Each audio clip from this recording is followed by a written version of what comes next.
Sleeping Lounge. The Vaughn Story. Dear Papa Dudut, magandang araw po sa inyo. Ako po si Vaughn at kung sakali man pong mapili ninyo, ang aking sulat ay sana ito ay magbigay ng inspirasyon sa ating mga kabarangay. Ako po ay tubong Baguio City at hindi po kami ipinanganak sa marangyang buhay. Pero sapat naman po ang kinikita ng mama at papa ko para matustusan ang pangangailangan namin sa pang-araw-araw. Ang tatay ko po ay isang supervisor sa isang kilalang restaurant sa Baguio.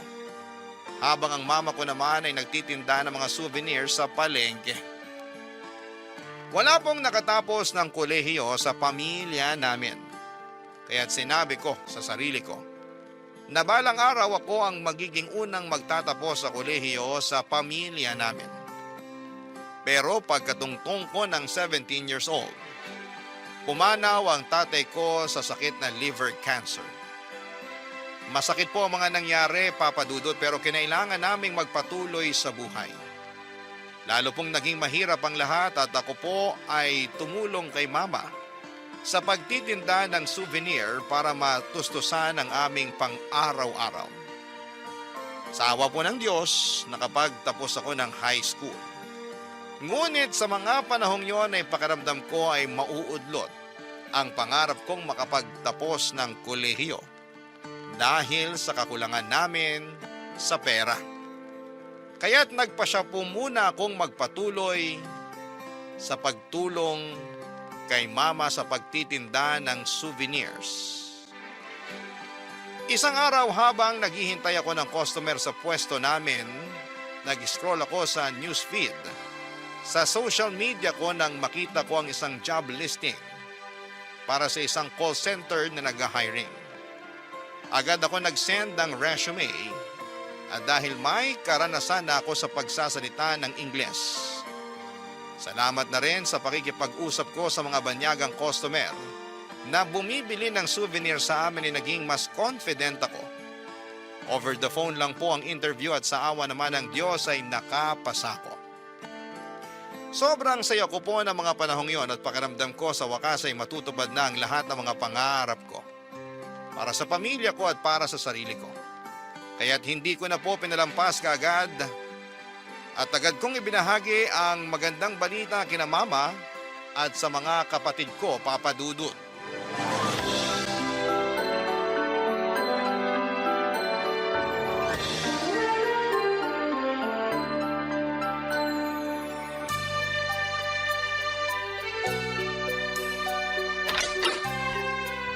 Ma, nakapasa ako! Ha? Ano ibig mo sabihin? Nag-apply po ako sa isang call center na nakabase sa Manila. Nakapasa ako sa final interview. Tanggap na po ako sa trabaho. Wow! Congrats, ate! Thank you, Bunso. Para rin sa atin to. Sandali lang, ate. Manila? Ang layo nun ah. Ba't di ka nalang mag-apply sa mga call center dito sa Baguio? Mas malaki kasi ang offer sa Manila. Mas mabilis matutupad ang mga pangarap natin pag doon ako magtatrabaho, Bunso. Alam mo naman na matagal na natin gustong magkaroon ng sariling negosyo. Para sa ganun, hindi na namin kailangan ni Mama na magbenta ng mga souvenirs sa palengke. Kung sa bagay, tama ka dyan. Sige, nak, ikaw bahala. May tiwala naman ako sa'yo eh. Nga po pala, Ma. Gusto ko na rin po sanang pag-aralin si Rafi sa kolehiyo sa susunod na pasukan. Talaga, ate? Oo, Bunso. At ako na ang sasagot sa tuition fee mo. Iba pa rin talaga pag nakapagtapos. Kaya mag-aral ka ng mabuti, ha? Gusto kong siguraduhin na maganda ang magiging kinabukasan mo. Pangako po, ate. Mag-aaral ako ng mabuti. Thank you talaga. Huwag po kayong mag-alala dahil magpapadala rin po ako sa inyo. Sige anak, salamat ha. Maaasahan ka talaga. Ay nga pala, nakahanap ka na ba ng titirhan mo sa Manila? Kinausap ko na po yung dati kong kaklase sa high school tungkol dyan. Uupa po ako ng kwarto doon sa tinitirhan niyang boarding house sa QC. Mukhang planado mo na nga ang lahat ng to ha. Sige anak, basta mag-iingat ka doon. Opo, Ma. Simula nung namatay si tatay, wala na akong ibang hinangad at ginusto kung hindi ang guminhawa tayo sa buhay. Ayoko na habang buhay na lang po kayo nagtitinda ng mga souvenir sa palengke. At pag nakaipon na po tayo, magtatayo tayo ng maliit na sari-sari store. Naiintindihan kita, nak. Kahit ako, sawang-sawa na rin ako sa buhay na isang kahig isang tuka. Wala rin naman akong magawa. Kasi hindi naman ako nakapagtapos sa pag-aaral. Huwag kang mag-alala, Ma. Hindi pa huli ang lahat.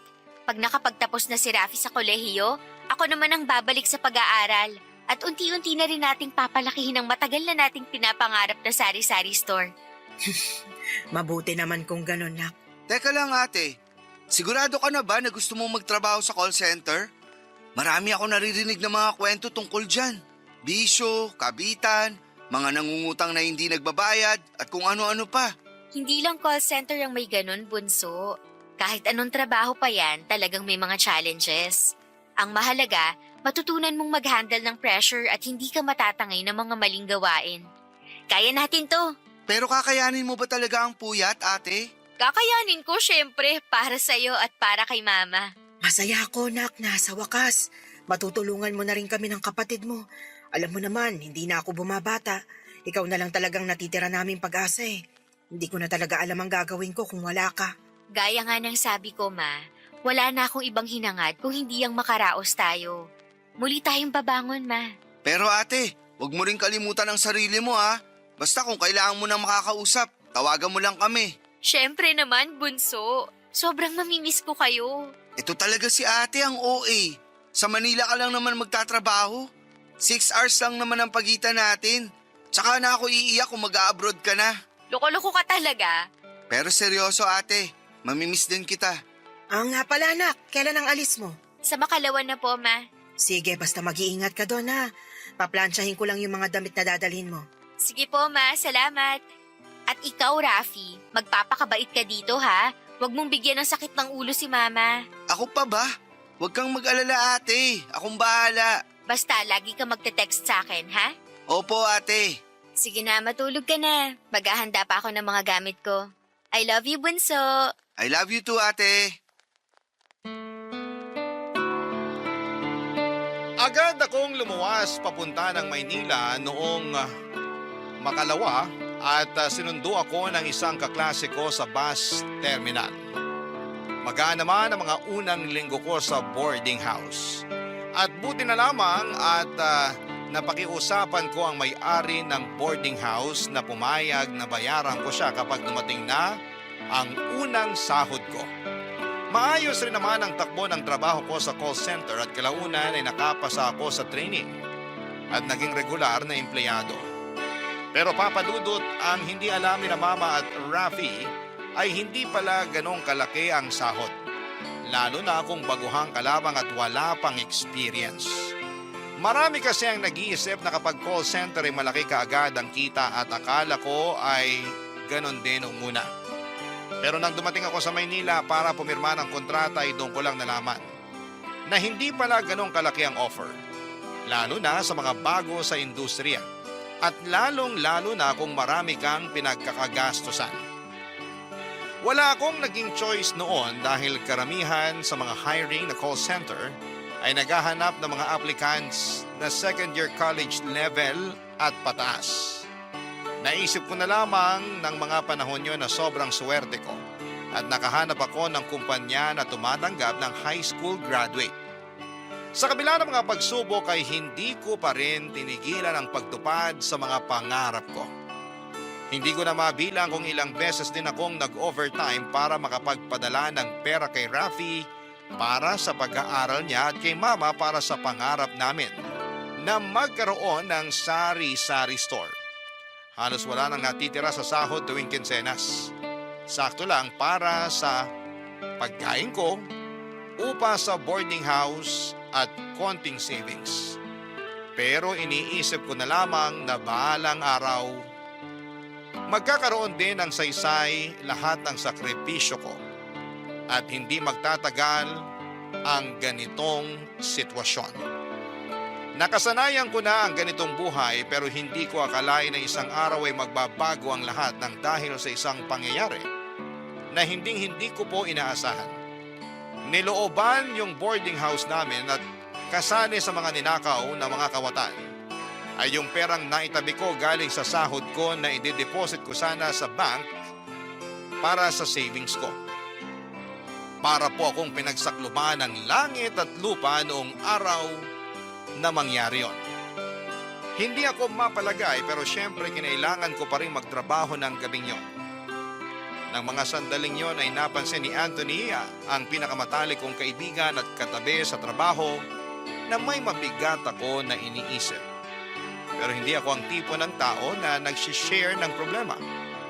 Kaya itinago ko yung tunay kong pinagdadaanan. Nang mga panahong yon, Papa Dudut.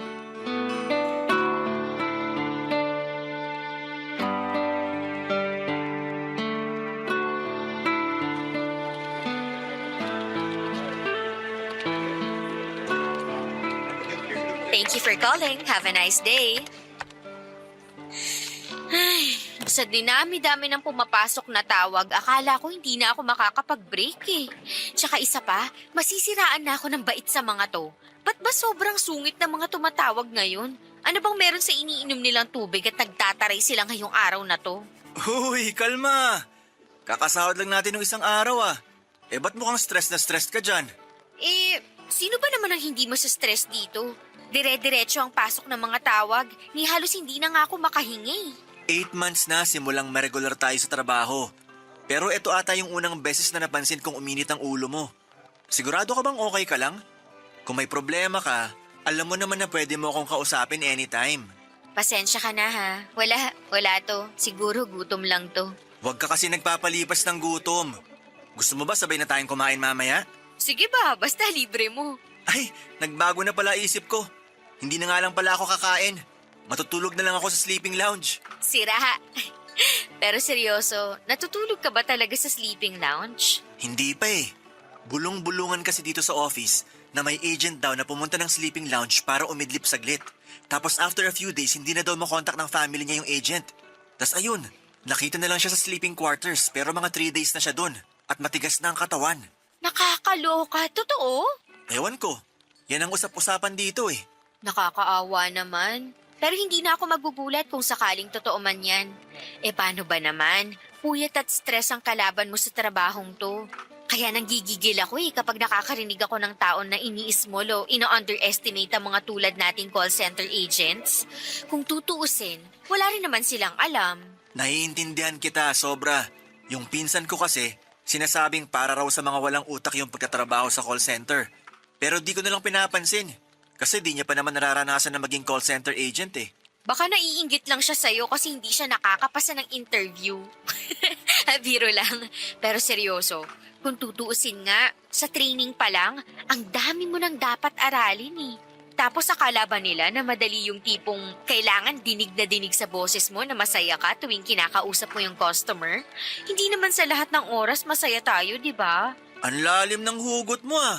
Pakiramdam ko talaga may pinagdadaanan ka eh. Sabihin mo na kasi sa akin, ano ba yun? Alam mo, ikaw, ang kulit mo. Eto naman, di na naman ako ibang tao sa'yo, di ba?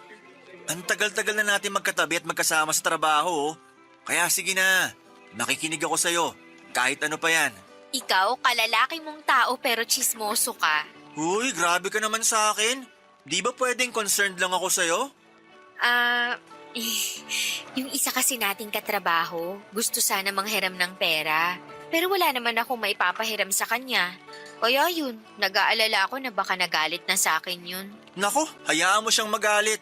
Usong-uso dito yan eh. Paano ba naman? Kung tutuusin, pare-pareho lang naman tayo nagpapakapagod sa trabaho. Tas yung iba dyan, manlalamang pa sa kapwa nilang call center agent. Pakiramdam ko kasi yung iba dyan may lifestyle na hindi nila afford. Kaya yan, nababaon sa utang. Mismo, kaya ikaw, iwasan mo ang mga utang-utang na yan ha. Ayoko kasing ma-stress ka. Sayang naman yung maganda at cute mong mukha kung masisira lang ng dahil sa stress. Mahiya ka nga, napaka-corny mo naman. Wala na tayo sa high school, no? Alam mo ikaw, ang sama-sama at ang sungit-sungit mo sa akin. Kakampi mo kaya ako dito. Ganun ba? Mukha ka kasing kaaway eh. Nakakarami ka na ha. Pero pasalamat ka, wala ako sa mood makipagbardagulan sa'yo. Napuyat kasi ako kagabi. Paano ba naman? May construction sa tapat ng bahay namin. Sobrang ingay. Di ako nakatulog ng maayos. Hala, paano yan? Buhay ka pa kaya pagkatapos ng shift natin? May 7 hours pa bago matapos ang shift natin, oh. Ang samahan mo talaga sa akin. Sarap mong kuruting sa pisngi. Siguro matutulog na muna ako sa sleeping lounge. May 10 minutes pa naman bago matapos ang break natin. Sana tabihan ka ng multo. Ipagdasal mo na lang na sana gisingin ako ng multo 10 minutes from now. Siya nga pala, may 10 minutes pa oh. Di ka man lang ba lalabas ng opisina? Okay na ako dito. Antayin ko na lang na matapos ang break natin. Sige, ikaw bahala. Mauna na ako sa'yo ah. Balikan kita after 10 minutes. Naku, kahit wag na. Pagkatapos ng usapan namin na yon ni Anthony Papadudut, may pumasok na ideya sa isipan ko. Wala na akong natirang pera ng mga panahong yon, saktong-sakto lang yung pera ko para sa pamasahe at pagkain.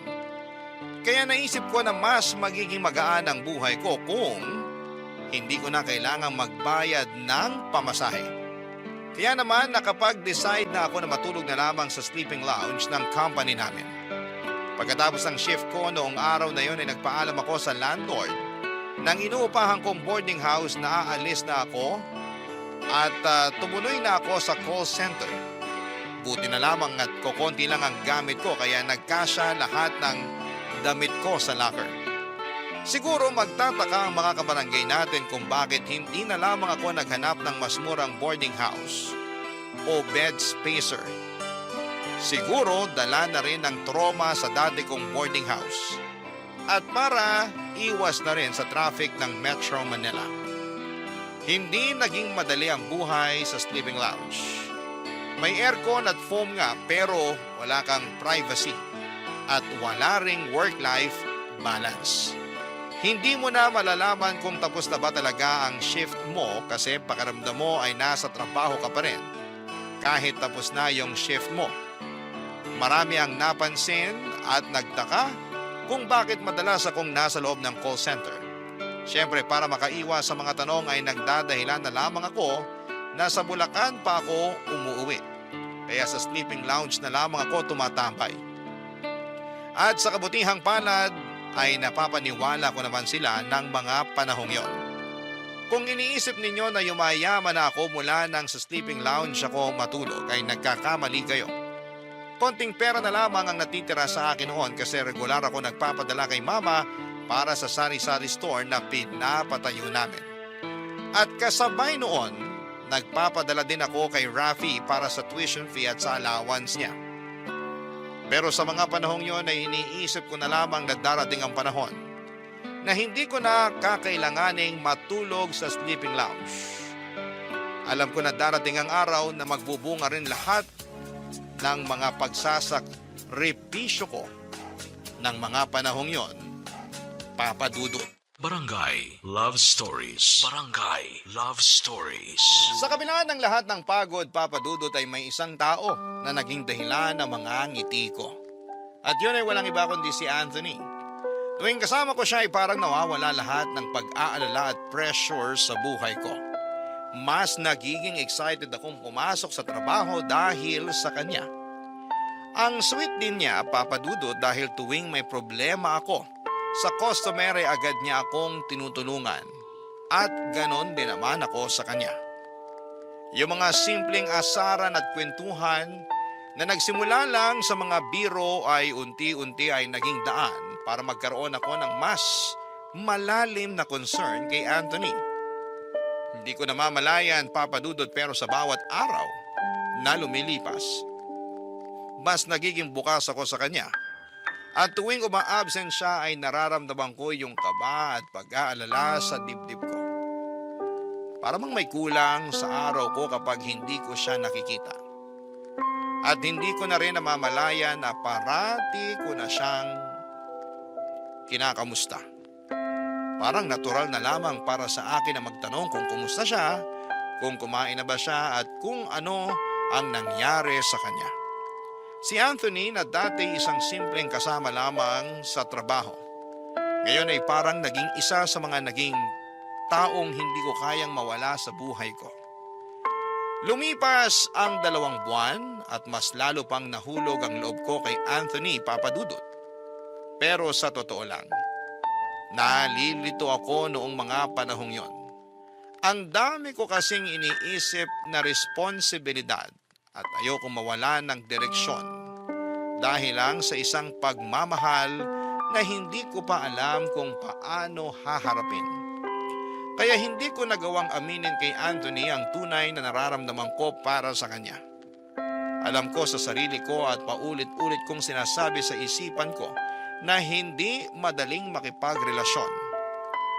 Hindi lang pagmamahalan ang kailangan para maging matagumpay ang isang relasyon. Marami pang aspeto ng buhay ang dapat isaalang-alang para maging matatag at magtagal ang isang relasyon. Pero isang gabi habang pareho kaming naka-break at nasa labas ng opisina, kinausap ako ni Anthony at inamin niya sa akin ang pagmamahal na matagal na niya palang nararamdaman para sa akin. Sa mga sandaling yon ay hindi ko alam kung paano ilalarawan ang nararamdaman ko. Sobrang saya at kilig ang nararamdaman ko sa bawat salita niya. Na para bang kinain ko rin lahat ng mga sinabi ko tungkol sa mga pananaw ko pagdating sa pakikipagrelasyon, Papa Dudut.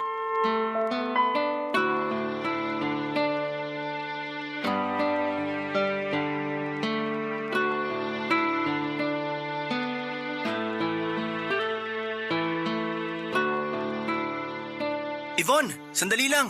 Oh, bakit? Anong kailangan mo? Babalik ka na ba sa loob ng opisina? Anong tingin mo sa akin, tagapagmana ng kumpanya? Meron pa akong 12 minutes bago matapos ang break, no? Kung ganon, pwede ba kitang makausap? May kailangan akong sabihin sa'yo. Eto naman, ba't napakaseryoso mo? Magre-resign ka na ba? Oh, hoy, wag mo sabihin magre-resign ka na. Hindi yun, ano ka ba? So ano, mangungutang ka ba? Naku, tigil-tigilan mo nga ako. Heto naman, makinig ka kasi muna sa akin. Bakit ba? Ano ba yun, ha? Ano kasi, Ano? Yvonne, Nakakaloka. Huhulaan ko pa ba kung anong nasa isip mo? mahal kita. Ano? Matagal na kitang mahal. I'm sorry pero kakapalan ko ng mukha ko. Ni minsan hindi ka nawala sa isip at puso ko, Yvonne. Ngayon lang ako nagkaroon ng lakas ng loob sabihin sa yung lahat ng to kasi natakot ako na baka mag-ibang tingin mo sa akin kapag inamin ko sa yung totoo. Na baka masira ang pagkakaibigan natin kung sakaling sabihin ko sa iyo ang tunay ko na nararamdaman. Well, at least hindi na ako mahihirapan. Ha? Ba't ka naman mahihirapan? Kasi matagal na rin kitang mahal, Anthony. Ano? Nung una, akala ko kasi concerned lang ako sa'yo bilang matalik mo na kaibigan. Pero hindi ko na namamalayan na unti-unti na palang nahuhulog ang loob ko sa'yo. Mahal na rin kita, Anthony. Talaga? Gusto mo bang bawiin ko? Hindi! I love you too, Yvonne! Di mo alam kung gaano ko kasaya ngayon. Gusto ko ipagsigawan sa buong building kung gaano kita kamahal. Subukan mo at talagang tatamaan ka sa akin. Nakakahiya, Anthony. Ano ka ba? Nga pala, Yvonne, matagal ko na pinag-isipan to. At sa tingin ko, oras na rin para sabihin ko sa'yo to. Naku, eto na naman siya. Maghuhulaan na naman kami. Ano ba yan? Tao? Bagay? Hayop? Di rin naman kasi ganun kadali sabihin to, no? Sige na, wag ka nang mahiya. Ano ba yun? Pwede ba kitang ligawan? Depende. May asawa ka na ba? Ha? Dahil kung liligawan mo ko, siguraduhin mo lang na single ka. Ayokong maging kabit, kagaya ng mga naririnig ko na kadalasang nangyayari sa call center. Alam mo, ikaw nakakarami ka na sa akin pero hindi pa ako nakakabawi sa'yo. Pero okay lang yun kasi mahal na naman kita eh. Napaka-corny mo talaga. So, yung tungkol dun sa tanong ko, ano na? Oo na, pumapayag na ako. Talaga? Thank you! Thank you!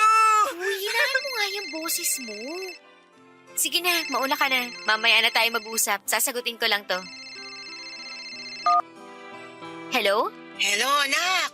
Kumusta ka na? Hi ate! Kumusta ka na dyan? Miss na kita. Hello, Ma! Hi, Bunso! Miss ko na rin kayo. Okay naman ako dito. Kayo? Kamusta kayo dyan? Ikaw, Bunso, kamusta ang pag-aaral mo? Okay naman ate. Mataas nga ang grades ko eh.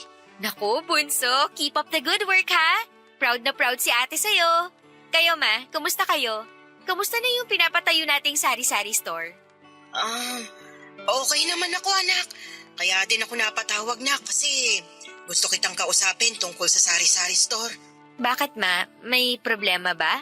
Wala naman, kaso kulang yung huling pinadala mo eh. Ha? Paanong kulang, Ma? Ganito kasi yan.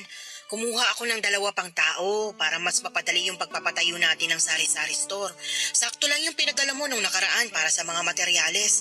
Pero nak, huwag ka mag-alala kasi kapag naipadala mo na ang pera, sigurado ako na mas mapapadali ang pagpapatayo natin ng sari-sari store.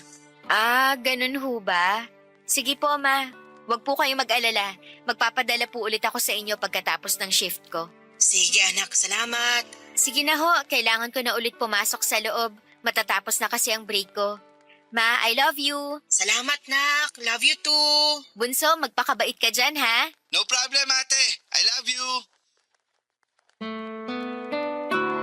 Papa Dudut, parang ako na ata ang pinakamasayang babae sa buong mundo ng araw na yon. Sa wakas ay inamin na rin ni Anthony sa akin na mahal niya ako at sa wakas ay malapit na rin matapos ang matagal kong pinapangarap na sari-sari store para kay mama. Hindi ko na mabilang kung ilang beses akong nag-overtime at ilang beses kong tinipid ang sarili ko para mapabilis ang mga plano ko sa buhay. Kasi mas gusto ko talaga na magnegosyo habang pinapaaral si Ravi. At least sa Baguio, kahit maliit lang ang bahay namin, may bahay kami at higit sa lahat ay magkakasama kami. Ganon pa rin naman ang routine ko. Tuwing kinsenas, nagpapadala ako kay mama at kay Rafi. Kadalasan ay sakto na lamang para sa pagkain at pang-laundry yung natitira sa akin. Pero kahit papaano, may kakarampot na savings pa rin ako. Salamat na rin sa sleeping lounge na tinutuluyan ko. Lumipas sa mga linggo at niligawan na ako ni Anthony. Siguro ay marami sa mga kabarangay natin ang magtataka kung bakit sa sleeping lounge pa rin ako natutulog ng mga panahon na yon at bakit hindi na lamang ako tumuloy kina Anthony.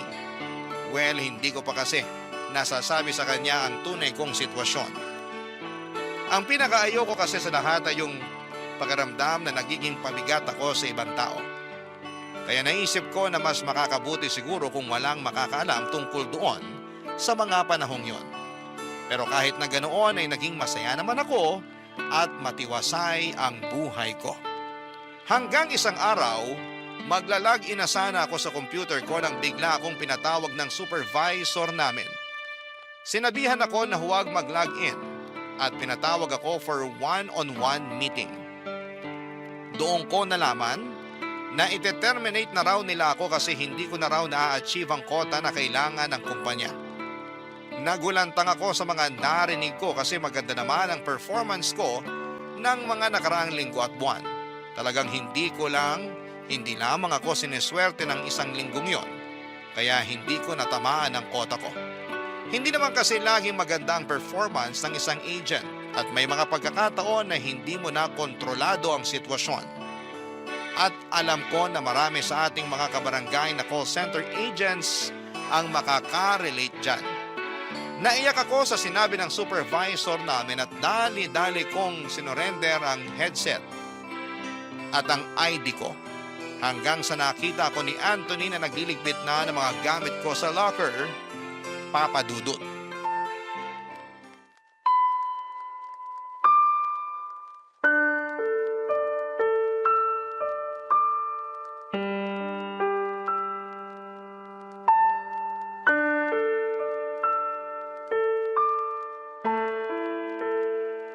Uy, mahal. Andiyan ka lang pala. Kanina pa kita hinahanap ah. Nagtataka nga ako kung bakit nakapatay ang computer mo dun sa loob eh. Kala ko ma-absent ka na. Tsaka ba't ang dami mong dalang gamit? Teka lang. Mahal, umiiyak ka ba? Mahal, kausapin mo naman ako. Sobrang unfair lang kasi. Tino-terminate na nila yung kontrata ko dahil hindi raw naging maganda yung performance ko ngayong week na to. Kung makapagsalita sila, akala mo naman. Yung para bang wala na akong magandang nagawa sa kumpanyang to. Ano? Hindi nila pwede gawin sa'yo to, mahal. Sino may sabi niyan sa'yo? Yung supervisor natin? Diyan ka lang, kakausapin ko siya. Anthony, wag na. Hindi ako makakapayag. Hindi pwede to. Hindi na makatarungan tong ginagawa nila sa'yo, mahal. So ano, pakikiusapan mo sila na wag akong sisantihin? Nako Anthony, nagsasayang ka lang ng oras. At isa pa, ayoko na maging parte ng isang kumpanya na tinatanggal yung mga empleyado nila ng ganun-ganun na lang. Siguro, sign na rin to ng Diyos na sapat na ang mga naging sakripisyo ko. Anong ibig mong sabihin? Matagal na ako natutulog sa sleeping lounge, Anthony. Kinailangan kong gawin yun para makapagpadala ko ng mas malaking pera para sa pangarap naming negosyo ni Mama at para na rin sa pag-aaral ng kapatid ko. Ngayon natapos na ang chapter ng buhay ko sa kumpanyang to. Oras na para umuwi ako sa amin sa Baguio. Nang sa ganon, matulungan ko na rin si Mama sa pag-aasikaso ng sari-sari store. Ay, nakakalungkot lang isipin na disposable ang tingin sa akin ng kumpanyang to. Itatapon na lang ng basta-basta na para bang wala na akong magandang ginawa. Sandali lang. Matagal ka nang natutulog sa sleeping lounge? Mahal, ba't hindi mo kagad sinabi sa akin? Anthony, ayaw kong maging pabigat sa'yo. Pinili kong ilihim ang lahat ng to sa'yo kasi mas gusto ko na mag-focus ka sa sarili mo. Mahal kita at kailanman ayaw kong iparamdam sa'yo ang bigat at hirap na pinagdadaanan ko sa buhay. Mahal naman para mo naman akong ginawang inutil niyan. Nangyari na ang nangyari, Anthony. Wala ka nang magagawa doon. So, kailan ka uuwi ng Baguio? Gusto rin kitang kausapin tungkol dyan. Bakit, mahal? Anthony, siguro mas mainam kung maghiwalay na muna tayo sa ngayon. Ano? Yvonne, ikaw naman ata nagiging unfair sa akin ngayon. I'm sorry pero gusto ko na munang mag-focus sa magiging negosyo namin ni Mama at sa pag-aaral ng kapatid ko. Anthony, maniwala ka. Mahal kita. Pero talagang may mga bagay na kailangan kong pagdaanan ng mag-isa. Yvonne naman Sino ba nagsabi sa'yo na kailangan mo pagdaanan lahat to na mag-isa? Andito ako, Yvonne. Mahal, please. Huwag mo naman gawin sa akin to. I'm sorry, Anthony. Pero buo na ang desisyon ko. Yvonne naman Di mo alam kung gaano kasakit ang ginagawa mo sa akin ngayon. Mahal. Nagmamakaawa ako sa'yo. Huwag mo akong iwan, please. Wala naman tayong problema, di ba? Yvonne, makinig ka sa akin. Hindi mo kailangan gawin to. Andito lang ako para sa'yo. Yvonne, please naman, kausapin mo ko. Anthony, tama na. Wala nang patutunguhan tong usapang to. Ayaw mo yung pakiramdam na para kang disposable. Pero bakit yun mismo pinaparamdam mo sa akin ngayon? Hello, Ma? Anak, kumusta ka na dyan? Ma, si ate ba yan? Ay, ate! Okay lang ako. Ate, umiiyak ka ba? Nako, hindi no. Wala naman ako rason para umiyak May allergy kasi ako ngayon. Kaya ayan. Ah, siguro pagod na pagod ka sa trabaho, ate. Parang ganun na nga. Nga pala, kumusta na yung pinapatayo nating sari-sari store? Ay nak, tungkol nga pala dyan. Huwag kang mag-alala. Malapit nang matapos ito. Konti na lang yung kailangang ayusin, tas pwede nang lagyan ng groceries. Kailangan ko lang ulit ng pera para sa sahod ng mga tauhan natin dito, kaya magpadala ka na sa susunod na linggo, ha, nak? Sige po, Ma. Wag na ho kayong mag-alala. Ako na po ang bahala dyan. Nga pala, ate. Kailan ka ba uuwi dito? Nako, Bunso. Wag mo na munang isipin yan. Basta, ipangako mo sa akin na mag-aaral ka ng mabuti, ha? At lagi kayong mag-iingat dyan. Opo, ate. Sige na, Bunso. I love you, Ma. Ingat ho kayo. I love you. Sige anak, bye-bye! Hindi na po ako nag-abala na sabihin kay Mama at sa kapatid ko tungkol sa bala kong lumuwas ng Baguio, Papa Dudut. Alam ko na sigurado magtatanong sila kung bakit ako uuwi at ayokong sabihin sa kanila na nawalan ako ng trabaho at nakipaghiwalay ako sa boyfriend ko. Kasi hindi ko pa rin ganap na napoproseso ang lahat ng nangyari noong araw na yon. Minahal ko rin po ng buo ang trabaho ko sa call center. Oo, may mga pagkakataon talagang nababatrip ako sa mga reklamo ng customers at halos nauubos na ang pasensya ko sa mga malditang customers. Pero eto rin ang naging buhay ko sa mahabang panahon. Sobrang unfair ng pagkaka-terminate sa akin pero habang iniisip ko ang mga nangyari, naisip ko rin na kung kaya nilang magpatalsik ng empleyado ng ganon kadali ay baka may mas malala pa silang pwedeng gawin, hindi lang sa akin. Kung hindi sa ibang empleyado rin. Kaya yun na lamang po ang tinanim ko sa isipan ko para hindi ko na rin lubos na maramdaman ng panghihinayang at ang sakit sa pagpapatalsik sa akin sa trabaho. Sobrang sakit din para sa akin ang naging desisyon na hiwalayan si Anthony noong mga panahong yon. Siguro ay marami sa mga listeners ninyo ang magsasabi na selfish ako. Pero sa mga oras na yon ay yon ang akala kong pinakamabuting gawin. Ayokong idamay siya sa gulo ng buhay ko at mas pinili ko na lamang na maghiwalay kami kesa magdulot pa ng dagdag na problema sa kanya dahil sa mga pinagdadaanan ko. Naisip ko na baka balang araw kapag naayos ko na ang buhay ko, magkakabalikan kami ni Anthony, pero sa ngayon ay kinailangan kong ayusin muna ang buhay na naiwan ko sa Baguio. Napakasakit po na mawala ng trabaho at alam ko na hindi sapat ang kakarampot na savings ko para makaraos kami. Kaya ang tanging pag-asa ko na lamang ay ang sari-sari store na pinaghirapan kong buuin mula sa simula. Ayokong bumalik sa buhay na isang kahig isang tuka, Papa Dudut, at higit sa lahat ay ayokong maging dahilan pa ang lahat ng ito para magtrabaho pa ang kapatid ko para lamang makapag-aral siya. Kung may dapat magsakripisyo, ako na lamang. Basta siya ay makakapag-aral ng maayos nang walang sagabal. Lahat gagawin ko kahit masakit para sa mga mahal ko sa buhay, Papa Dudut. Kahit ang hiwalayan ang mahal ko. Barangay Love Stories. Barangay Love Stories. Agad kong nilagay ang mga gamit ko sa isang backpack at sumakay na ako ng bus pabalik ng Baguio ng gabing yon. Habang nakaupo ako sa bus ay hindi ko napigilan ang mga luha ko tuwing naiisip ko si Anthony. Sobrang nakakaramdam ako ng guilt sa ginawa ko sa kanya. Pinili kong makipaghiwalay dahil gusto kong protektahan siya, pero paano kung mas lalo pa palang nakasama sa kanya yung desisyon kong yon. Gulong-gulo ang isipan ko habang nasa biyahe at hindi ko alam kung tama ba ang ginawa ko o kung may ibang paraan sana akong ginawa, Papa Dudut. Pero sa kabila ng lahat ng yon, pinili ko na lamang na huwag munang mag-isip ng malalim. Inisip ko na lamang na mamaya ko na aayusin at pag-iisipan ang lahat ng mga bagay sa pag-uwi ko. Napansin ko din ang cellphone ko na may mga text messages mula kay Anthony, pero hindi ko na muna binuksan, Papa Dudut. Ang bigat kasi ng pakiramdam ko. At hindi ko pa alam kung ano ang sasabihin ko sa kanya o kung paano ko siya kakausapin. Gusto ko munang mag-isip ng maayos kasi ayokong magpadalos-dalos at masaktan ko siya ng hindi ko intensyon.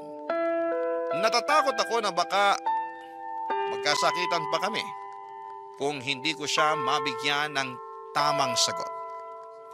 Hindi ko alam kung ano ang susunod na hakbang at iniwasan ko munang buksan ang mga mensahe niya dahil alam ko na ang damdamin ko sa oras na yon ay masyadong magulo pa. Ramdam ko ang sakit sa dibdib tuwing sumasagi si Anthony sa isipan ko. Tinutokso ako ng konsensya ko. Nagdududa kung tama ba ang mga naging desisyon ko. Kung tama bang iwasan siya para hindi siya madamay sa lahat ng mga nangyari. Pero Papa Dudut, hindi ko po akalain na may mas matinding kurot pa palang darating.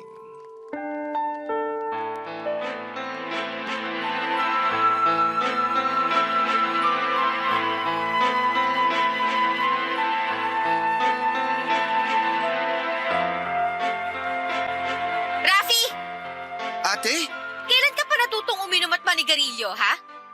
Ate, anong Hindi ako nagpakapagod sa Manila para lang matustusan yung bisyo mo, hayop ka. Ate, I'm sorry. Halika dito, pumasok ka nga sa bahay. Hindi pa tayo tapos, Rafi. Alam ba ni Mama tong mga pinaggagawa mo? Ano to, ha? Ba't wala ako nakikita ni man lang ng sari-sari store dito? Ate, sorry talaga. Anak, ba't di ka man lang nagpaalam na darating ka pala? Maano to? Saan napupunta lahat ng pinapadala ko sa inyo? Yvonne, Mahautang na loob. Huwag kayong magsinungaling sa akin. Sabihin nyo na lang sa akin ang totoo. nakabuntis ang kapatid mo at kinailangan namin gamitin yung pera para sa mga gastusin doon sa magiging apo ko. Anak, maniwala ka. Sasabihin ko rin naman sa yung tungkol dito pero naghahanap lang talaga ako ng tamang tiyempo. Ano, Ma? Pinaghirapan ko po ang bawat sentimo na pinapadala ko sa inyo. Paano nyo nagawa sa akin to, ha? Ma naman, pambihira. Hindi nyo po alam kung anong kinailangan kong tiisin para lang maipadala sa inyo yung mga perang pinapadala ko. Hoy, Yvonne! Ang kapal ng mukha mo para isumbat sa akin lahat ng pinadala mo. Kung magsusumbatan lang din naman tayo, aba, idagdag mo na rin yung mga panahong kinailangan ko magbenta sa palengke para lang matustusan yung mga pangangailangan nyo, ingrata! At kung labag pala sa loob mo yung mga perang pinapadala mo, eh di sana simulat sa pool pa lang, hindi ka na nagpresenta na magpapadala ka ng pera sa amin. Ma, hindi hulabag sa loob ko yung mga perang pinapadala ko sa inyo. Desisyon ko po yun. Yung labag po sa loob ko ay kung paano niyo ako nagawang lokohin ng paulit-ulit para sa pera. Nawalan ho ako ng trabaho, Ma. Yung sari-sari store na lang po yung natitira ko na pag-asa para kahit papano makaahon man lang tayo sa hirap ng buhay pero wala na. Lahat ng mga pangarap natin wala na. Naiintindihan niyo ba yon, ha, Ma? Sige na, oo. Kasalanan ko na hindi ko kaagad sinabi sa'yo yung tungkol sa magiging apo ko. Nagulat din ako nung sinabi sa akin ni Rafi na nakabuntis siya pero wala na tayong magagawa doon. Isipin mo na lang na nakatulong yung perang pinadala mo sa magiging pamangkin mo. Ma, narinig niyo ho ba ang sarili niyo? Kung tutuusin, Yvonne, kulang pa lahat ng pinadala mo kumpara sa perang nagastos ko sa'yo simula nung pinanganak ka. Ang kapal naman yata ng mukha mo para ipamukha sa akin lahat ng naitulong mo. Ma, pasensya ka na pero masisiraan na ho ako ng bait pag nagtagal pa ako dito. Ate, I'm sorry. Pinagkatiwalaan kita, Rafi. Ginawa ko ang lahat para makapagtapos ka ng kolehiyo kasi ayoko matulad ka sa amin ni Mama pagtanda mo. Ayokong maranasan mo yung pakiramdam na hindi ka man lang makaalis sa trabahong sobrang miserable dahil wala kang choice kasi hindi ka nakapagtapos. Pero anong ginawa mo? Tinapon mo lahat ng pangarap ko para sa'yo, hayop ka. Paano mo nagawa sa akin to? Paano? Ate, please. Patawarin mo na ako. I'm sorry. Hindi ko talaga sinasadya. Yung pagsisinungaling nyo ni Mama sa akin, hindi nyo rin ba sinasadya yun? Ha? Sinadya nyo pareho yung panlulokong ginawa nyo sa akin eh. Hindi yun aksidente. Choice nyo pareho yun. Choice nyo pareho ang paikutin ako. Tama na, ayoko na. Yvonne, bumalik ka rito. Ate, saan ka pupunta? Wag nyo ako susundan. Ayoko na makita yung mga pagmumukha nyo.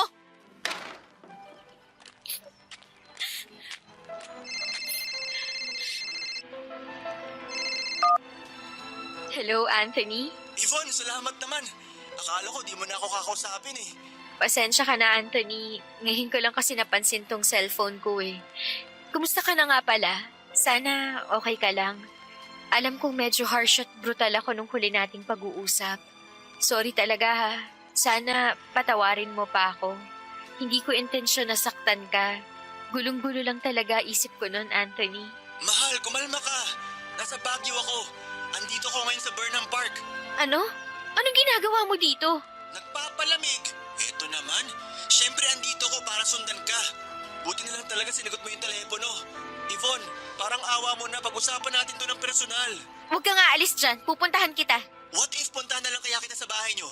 Ibigay mo na lang sa akin ang complete address mo. Nako, wag na. Antayin mo ako. Papunta na ako dyan.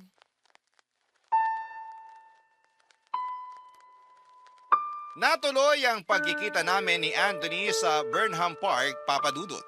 At doon ko nalaman na nag-resign din pala siya sa call center na pinapasukan namin.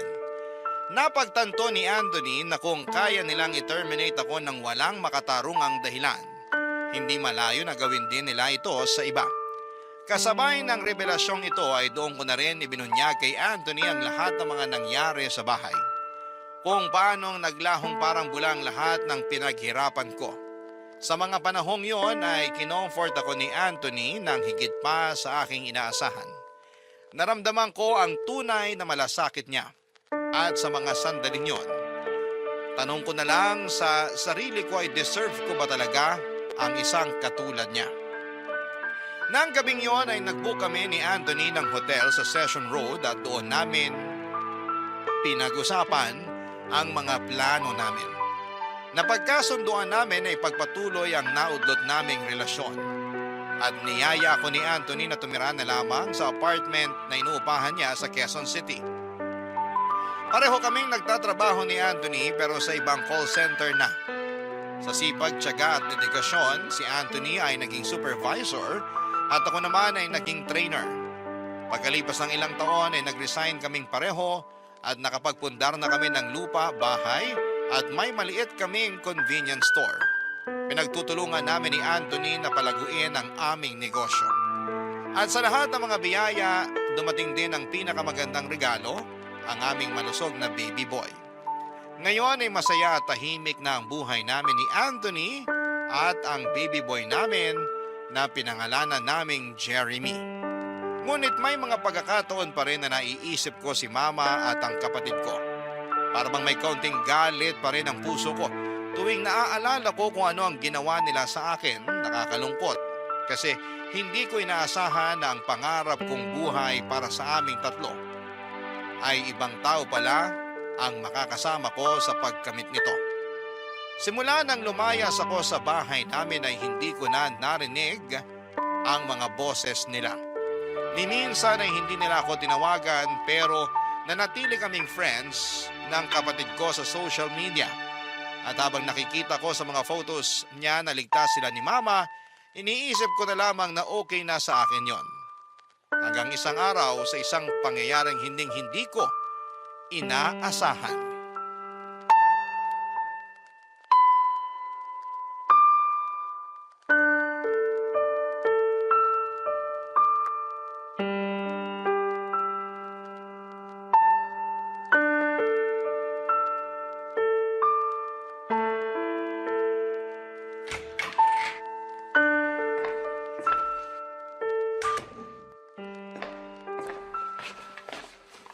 Oh, mahal, saan ka galing? Hi, mahal! By the way, may mga bisita ka. Anthony, sina Mama Trafi yan ah. Paano nila nalaman ang address natin? Sabihin mo sa akin, ikaw ba may kagagawa nito? Mahal, I'm sorry, pero 5 taon ang nakakaraan simula nung lumayo ka sa kanila. Tuwing kinakausap kita tungkol sa kanila, hindi mo naman ako sinasagot. Pero bilang asawa mo, alam ko na matagal ka na rin binabagabag ng isipan mo. At alam ko na kahit may galit ka pa rin dyan sa puso mo, hinding-hindi naman nawala yung concern mo para sa kanila. Kaya naisipan ko na ibigay kay Rafi yung address natin sa social media para at least magkaroon man lang kayo ng closure. Closure? Sa susunod, yung bibig mong i-close mo. Kalalaki mong tao pero sobrang daldal mo. Pero tama ka, mahal. Oras na din siguro para harapin ko sila. Sige mahal, kaya mo yan. Ako na magbabantay kay Jeremy dito sa loob. Sige na, harapin mo na sila.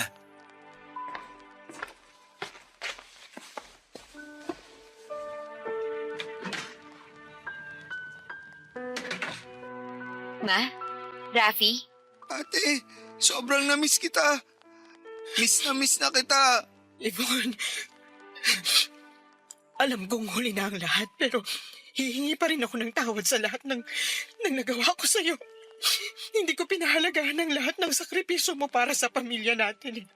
Lahat ng pagod, lahat ng paghihirap mo, binaliwala ako. Nung mga panahon na yon, sobrang saya ko kasi magkakaapo na ako pero hindi ko man lang inisip kung paano ka nasaktan. Kung gaano kang nagsikap para mairaos ang pamilya natin sa hirap. Hindi mo naman obligasyon yun. Lahat ng mga pangarap mo, lahat ng mga plano mo, hindi ko binigyan ng halaga. Anak, sana mapatawad mo ko. Hindi ko na kayang balikan ang mga pagkakamali ko, pero sana maramdaman mong lahat ng pagsisisi ko sa lahat ng pagkukulang ko. Ma, thank you. Sobra. I love you. Ate, I'm sorry. Kapakanan ko lang din yung iniisip mo noon at binaliwala ko lahat yun. Ramdam ko na yung bigat ng mga naging desisyon ko sa buhay. Pero ate, mas hindi ko nakakayanin kung magagalit ka pa rin sa amin hanggang ngayon. Siguro hindi ko deserve yung pagpapatawad mo ate.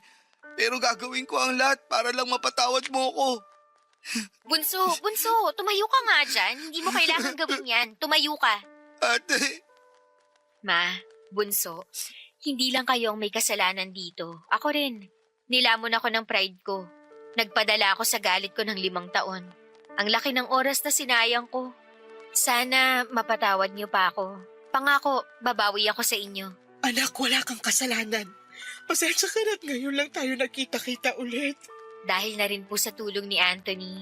Napakaswerte ko talaga sa asawa kong yan. Dahil sa kanya, nagkita-kita ulit tayong 3. Huwag mo na siyang pakakawalan, nak. Bihira lang ang mga ganyang klaseng lalaki. Opo ma, tama ka dyan. Ano ba yan? Tigilan na nga natin tong drama na to. Nga pala, Bunso, eto na ba yung pamangkin ko? Opo ate, 5 years old na po si Scott. Scott? Ang cute naman ng pangalan niya. Nako, sigurado ako magiging matalik na magpinsan sila ng anak ko na si Jeremy. Ipagdadasal ko na lang talaga na sana hindi kasing pilyo mo itong si Scott paglaki niya. Nako, huwag ka nang umasa. Tingnan mo na lang ang mukha ng batang yan. Kamukhang kamukha ng kapatid mo, di ba? At hindi lang ang mukha, pati na rin yung ugali. Manang-mana sa kapatid mo. Pero at least cute, di ba? Yan ang gusto ko sa iyo ate. Nga pala, Bunso. Nasaan na nga pala ang nanay ni Scott? Ayun, sumama sa Amerikano at hindi na nagpakita sa amin. Wala man lang kaamor-amor yung babaeng yun sa anak niya. Ganun ba? Huwag ka mag-alala, Bunso. Pagsubok lang yan. Makakabangon ka rin, promise. Paano ate? Paano pa ako makakabangon kung sinayang ko na yung binigay mong pagkakataon sa akin para makabangon sa buhay? Sige, ganito. Dito na muna si Baby Scott sa amin. Kami na ni Mama ang bahala sa kanya. Mas mainam na rin yun. At least may kalaro si Baby Jeremy. At gagamitin mo yung opportunity na yon para makabalik ka sa pag-aaral. Talaga ate?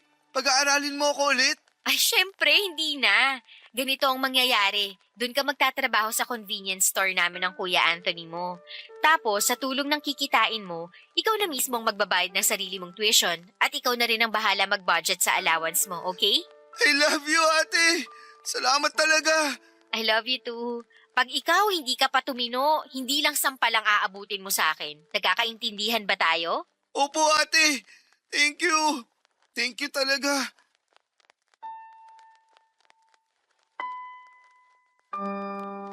Okay na kami ng pamilya ko, Papa Dudut. Si Rafi ngayon ay nasa kolehiyo, kumukuha ng architecture at nagtatrabaho pa rin sa convenience store namin. Si Mama naman ay patuloy na nagbabantay sa anak ni Rafi na si Scott. At tuwang-tuwa naman si Mama sa pagbabantay sa apo niya. Pero bilang mag-asawa, syempre kailangan namin ni Anthony ng privacy. Kaya nakapag-decide kami na ipa-occupy muna kina Rafi at Mama yung kondo na nabili namin hanggang sa makagraduate si Rafi. Lalo na't bakante naman ito. Okay naman sila Mama at Rafi sa desisyon namin yon, kaya tuwing weekend na lamang kami nagkikita-kita para sa mga bata. Tungkol naman sa naiwang bahay namin sa Baguio ay pinag-iisipan pa namin kung ipaparenovate o ibebenta. Siguro magbibigay na lamang po ako ng update sa inyo sa mga susunod na taon kung sakaling mabasa nyo pa ito. Para sa akin naman, nagbalik na ako sa pag-aaral at kumuha ako ng kursong journalism. Medyo mahirap pagsabayin yung pagbabantay ng bata at pagtitake ng classes at pagpapatakbo ng convenience store, pero kinakaya ko dahil na rin sa tulong ng asawa ko na si Anthony. Minsan nga ay tinatanong ko pa rin yung sarili ko kung deserve ko ba talaga ang magkaroon ng sobrang bait na asawa na katulad niya. Marami po akong na-realize sa dinami-dami ba naman ang nangyari sa akin. Pakiramdam ko po ay magiging kasing kapal ng encyclopedia itong letter ko kung iisa-isahin ko yung mga natutunan ko sa buhay. So siguro isang mahalagang aral na lamang muna ang gusto kong ibahagi sa ating mga kabarangay ngayon. Sa pagiging magulang ko ay na-realize ko na ang pagiging magulang ay hindi lang isang responsibilidad, kundi isang malalim na pagdedesisyon na may malaking epekto hindi lamang sa atin kundi sa mga anak natin, sa kanilang kinabukasan at maging sa komunidad. Kung sakali man pong matanggap ninyo ang aking sulat, Papa Dudut, taos-puso po akong nagpapasalamat sa inyo sa pagbigay ninyo ng pansin sa aking kwento. Ang inyong forever kapuso at kabarangay, Yvonne. Dear Papa Dudut, magandang araw sa inyo at sa lahat ng mga katulad kong panatiko ng Barangay Love Stories. Tawagin niyo na lamang po ako sa palayaw kong Athena. 35 years old at isang call center agent dito sa Makati. Matagal ko na talagang pinag-isipan kung magpapadala ba ako ng sulat sa inyong istasyon. Nang sa ganon ay mabasa ito ni Papa Dudut at makahingi na rin ng payo sa ating mga kabarangay. Kailangan ko rin kasi dahil medyo naguguluhan ako sa kung ano ang dapat at tama kong gawin. Bali magsisimula ang lahat sa pagiging bigo ko sa pag-ibig. Hindi man ako perpektong tao pero hindi naman ako gumagawa ng masama, Papa Dudut. Kaya nagtataka ako kung bakit maila pa rin sa akin ang swerte na makatagpo ng lalaking magmamahal sa akin ng totoo. Simula nang ma-in love ako ay nakatatlong boyfriend na ako. Bago ko nakilala ang nakarelasyon kong lalaki for 5 years. Live-in na nga kami at ready nang mag-level up sa aming pagsasama, kaso noon lang pong 2019 ay merong nangyari na hindi ko po inaasahan, Papa Dudut.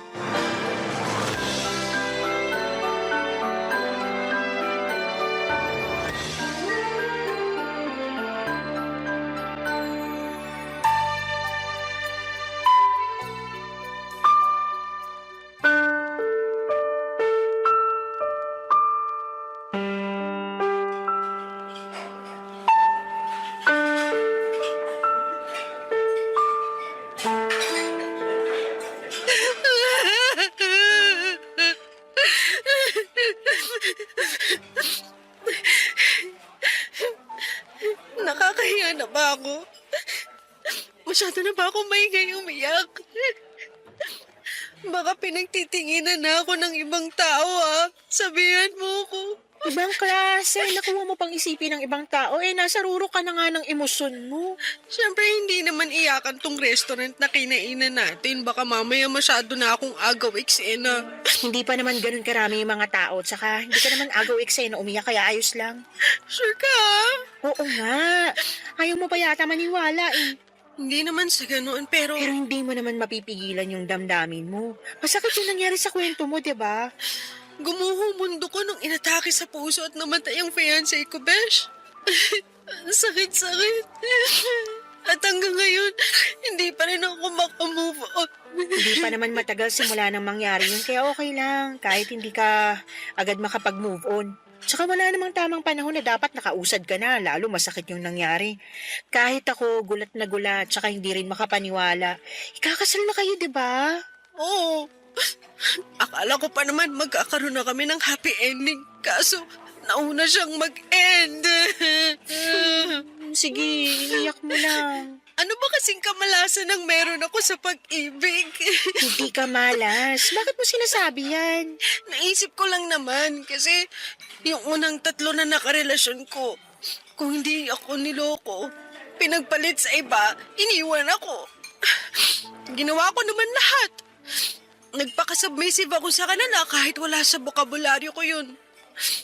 Tinanggap ko rin yung mga kapintasan nila at yung mga pagkukulang sa relasyon namin kasi wala naman talagang perpekto sa mundo. Kahit ako, hindi rin ako perpekto. Minahal ko sila ng sobra-sobra. Higit pa sa sarili ko, pero anong ginawa nila sa akin? Sinaktan nila ako. Akala ko hindi na ako makaka-move on. At minsan ko na rin sinabi sa sarili ko na ayoko nang pumasok sa panibagong relasyon. Alam mo yun, di ba? Sinabi ko yun sa'yo.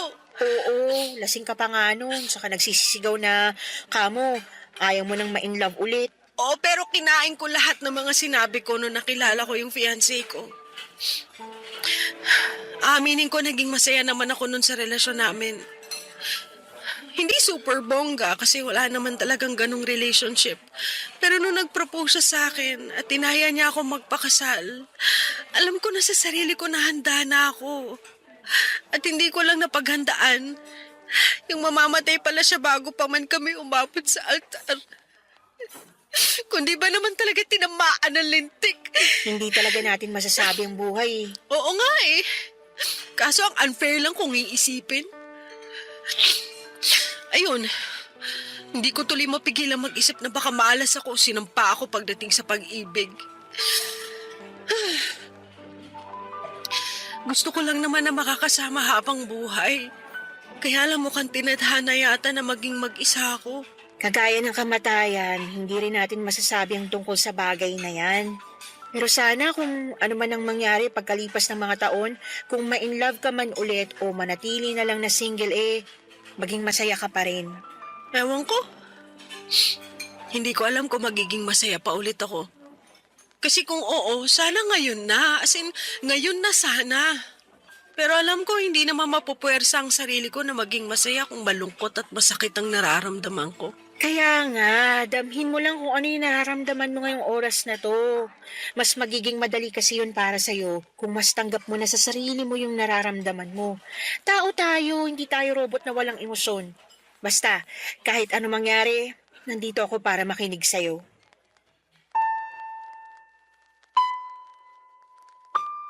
Papadudot katulad ng sinabi ko kay Daisy, kundi ako niloko at pinagpalit ng unang 3 lalaki na nakarelasyon ko noon ay namataya naman ako ng long-time partner. Kaya ang ganda lamang ang hinagpis ko ng mga panahong yon at ngit-ngit na rin sa Diyos dahil maaga niyang kinuha sa akin ang lalaking pinakamamahal ko at magiging asawa na sana. Alam ko namang mali na magalit ako sa kanya pero hindi ko lang talaga mapigilang magtampo.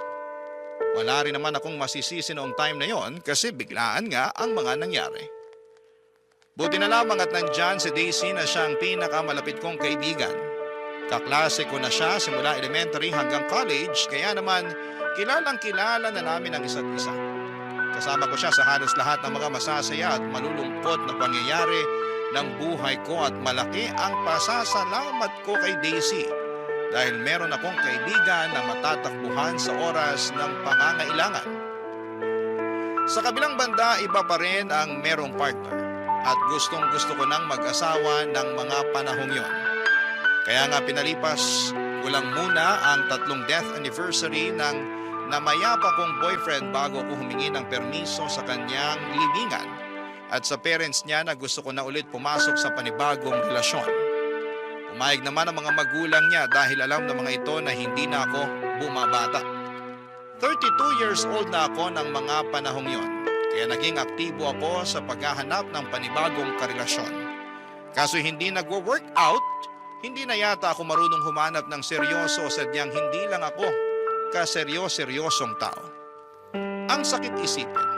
Pero hindi pa rin ako sumuko at noong taong 2022 nga ay may bagay akong sinubukan na hindi ko pa nagagawa sa tanang buhay ko. At yun ay ang umakyat ng bundok. Bagay na medyo pinag-alala ng kaibigan kong si Daisy. Ang totoo ay meron kasi akong napupuso ang organizer na nakilala ko nang minsan akong naligaw sa isang group page sa Facebook na tungkol sa pag-akyat ng bundok. Itago na lang natin sa pangalang Fernan.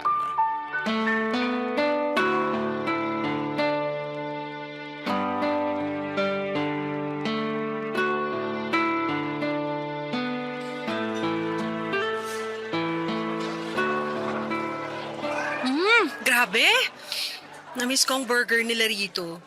Buti nilang nayaya kitang samahan akong kumain. Buti rin sumama ako. Nai-stress ako sa asawa ko eh. Bakit? Ano na naman bang ginawa ng kulokoy na yun? Nahuli ko na namang ng bababae. At pinatawad mo na naman. Ano pa nga ba? Ay, Tanga. Alam ko namang tanga ako eh. Pero, mahal ko eh. sana isang araw magising ka na lang na hindi mo na siya mahal. Para kayanin mo nang iwanan ng tukmol na yun. Ako naawa sa'yo eh. Kasi hindi rin naman to yung unang beses na nahuli mo siyang ng bababae. Oo. Hindi ko na rin mabilang. Ibig sabihin, sobrang dami na? Ganun na nga at sobrang daming beses ko na rin siyang pinatawad. Pambihira. Ay, pero wag na natin pag-usapan kasi nasistress lang ako. Di naman ako nakipagkita sa'yo para ikwentong nangyayari sa amin ng mister ko. Mas concerned kasi ako dun sa sinabi mong... Ano nga ulit yun? Alin sa mga sinabi ko, ang dami na. Yung plano mong umakyat sa bundok? Ah, oo! Excited nga ako eh. Pero kakayanin mo kaya? Baka naman hindi mo kayanin. Sobra ka naman. Hindi ko naman sinasabi na hindi mo kaya, pero nag-aalala lang ako kasi dinig ko mahirap daw yun eh. Delikado tsaka nakakapagod. Buti sana kung di kita kilalang reklamador sa konting lakad pa nga lang tapos magbubundo ka pa talaga. Grabe ka. O bakit? Hindi ba totoo? Well, totoo naman. Natawa lang ako kasi nasingit mo pa talaga yan. Hindi ko kasi maiwasan lalo. Naloka ako nung sinabi mong plano mong mamundok. Malay mo, magustuhan ko. Tsaka naniniwala naman akong kakayanin ko. Eh wala kang choice kasi pag nandun ka na mapapasaba ka talaga. Tapos manghihinayang ka na lang sa binayad mo. Kesa naman ginaganyan mo ako, ipagdasal mo na lang na makababa ako sa bundok na aakitin ko nang hindi nalulumpo. Lalo tuloy akong kinabahan. Huwag ka na lang kaya tumuloy. Iba na lang gawin mo. Ano naman? Magmarathon ka na lang. Ayoko nun. Hindi ako para sa mga takbuhan. Gusto ko yung mas extreme para sulit yung pagod. Bahala ka, pero mag-iingat ka pa rin, ha? Oo naman. Pero ang totoo kasi niyan, Besh. Sinasabi ko na nga ba? May iba ka talagang dahilan kaya gusto mong mamundok ng biglaan, eh. Wala na talaga ako may tatago sa'yo, no? Malamang. Kilala mo na ako. Para namang di tayo magkaibigan since elementary, no? Kaya nga, pero ayun nga. Gusto kong mamundok kasi masyado akong na-curious dun sa nakilala kong organizer/tour guide sa page ng mga umaakyat sa bundok. Nakausap ko kasi siya sa Messenger. Ayos naman yung usapan namin, mukha naman siyang mabait. At higit sa lahat, gwapo. Inistok ko kasi yung Facebook account niya. Ang tanong, single ba? Well, mukha namang walang sabit. Wala kasi ako nakitang family picture sa account niya eh. Wala rin namang nakatag, kaya tingin ko single naman siya. Pero malalaman ko na lang din pag nagkita kami ng personal. Plano kong tsikahin. Siya pala dahilan kaya gusto mong umakyat ng bundok. Yun lang kasi ang paraan para magkita at magkausap kami. Kaya sige lang, wala namang kaso sa akin yun. Sige, pero mag-iingat ka, ha? Alam ko sinabi ko na to sa'yo, pero paalala ko pa rin. Oo naman. 3 taon na rin naman ang nakakalipas nung namatay ang fiancé ko. Naisip ko, baka panahon na para mag-move on at ma-in love ulit. Tsaka alam mo naman na hindi ito yung unang beses na sumubok ulit ako maghanap ng karelasyon, di ba? Oo. Aktibo naman ako. Sumali pa nga ako sa mga dating app, kaso bokeh wala eh. Gusto ko na ulit magka-boyfriend. Malay mo, maging swak kami sa isa't isa nitong napupusuan ko. Papa Dudut, tama naman si Daisy na baka hindi ko kayanin pero gusto ko pa rin subukan. Guwapong-guwapo kasi ako kay Fernan at mabait din naman siya noong kausap ko sa Messenger noong nag-inquire ako. Kaya nga kahit kakaba-kaba ay tinuloy ko ang pag-akyat ng bundok. Si Fernan nga ang tour guide namin noong araw na yon at masasabi ko na inalagaan niya kami paakyat at pababa ng bundok. Naging close kami ni Fernan at nagpatuloy ang komunikasyon namin kahit natapos na ang event. Doon ko mas nakilala si Fernan dahil sa aming pag-uusap. Hinangaan ko siya sa mga bagay na ginagawa niya, lalo na ang pag-akyat ng bundok. Kumbaga'y passion na niya talaga yon at masaya naman siya kasi nakapagtrabaho siya sa isang travel agency bilang tour guide at organizer. Kaya nga pinilit kong sabayan ang lifestyle ni Fernan sa pamamagitan ng pagbubok ng mga tour at pag-request na siyang maging tour guide namin, Papa Dudut. Barangay Love Stories. Barangay Love Stories. Papa Dudut, nagbunga ang aking pagpapapansin kay Fernan at mga pagsama-sama sa mga inorganize nilang tour. Naging consistent ang aming pag-uusap hanggang sa naramdaman ko na lamang na nagdada moves na nga siya sa akin. Siyempre nagpakipot muna ako ng konting-konti lang. Pinaramdam ko sa kanya na hindi ako interesado. Pero kating-kati na talaga akong sagutin siya noong niligawan niya ako. Kaya lang may iba akong plano. Around December 2022 ay nagdesisyon akong akyatin ang pinakamataas na bundok sa buong Luzon, ang Mount Pulag, na siyang pangatlo naman sa pinakamataas na bundok sa buong Pilipinas. Ang nag-book ako ng tour sa travel agency kung saan nagtatrabaho itong si Fernan. Advance booking yon, kaya bago pa man dumating ang eksaktong petsa ng pag-akyat namin, ay naghanda na ako mula sa outfit, mula sa trail food na dadalhin ko, extra money, at sarili ko syempre. And fast forward, inakyat na nga namin ang Mount Pulag. At nung nasa tuktok na kami ni Fernan ay doon ko na ginawa ang matagal ko ng plano, Papa Dudut.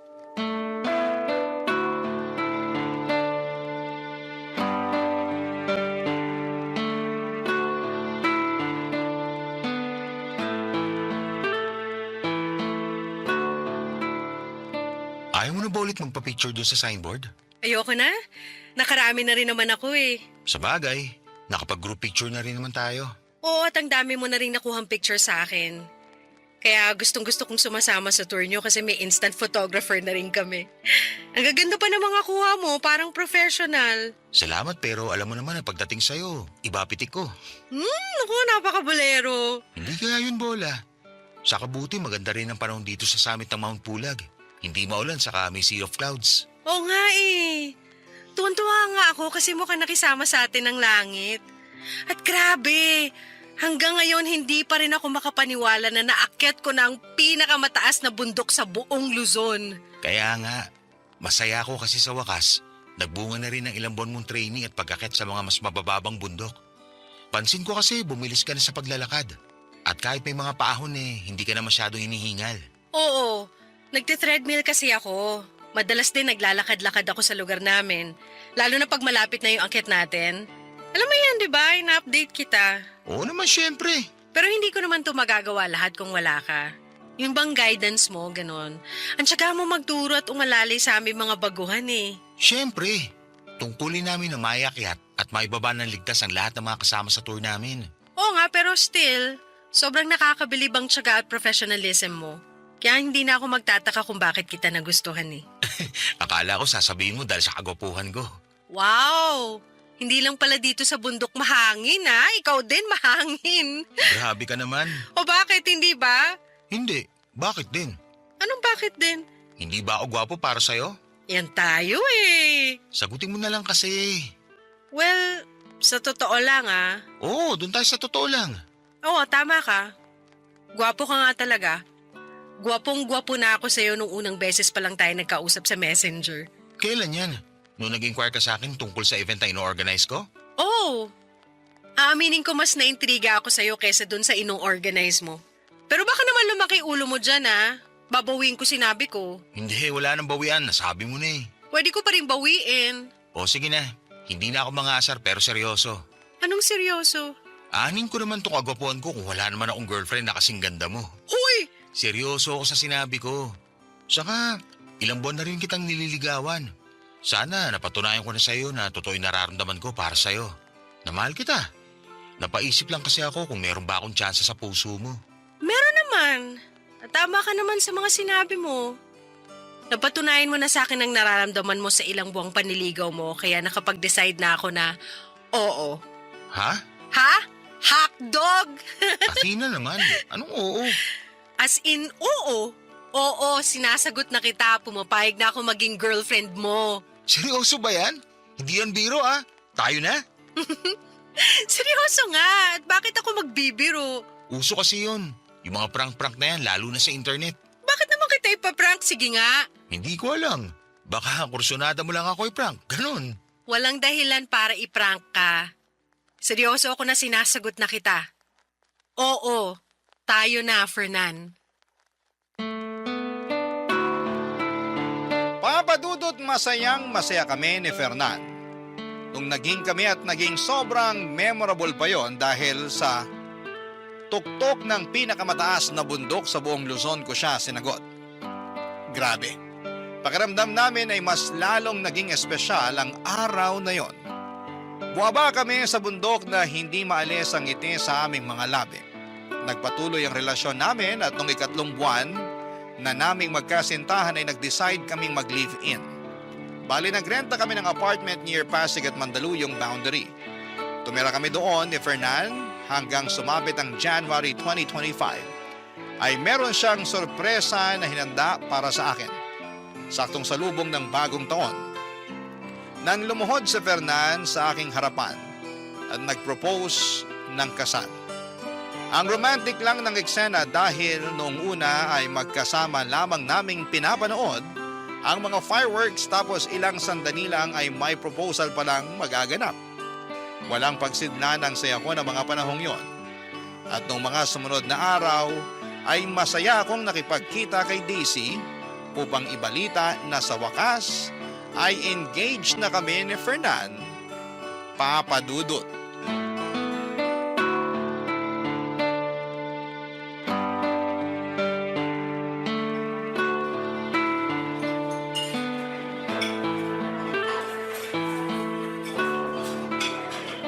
Wala ka bang napapansin sa mga daliri ko, Besh? Ha? Ano bang meron? Ayun o, tingnan mong mabuti. Bagong manicure ka.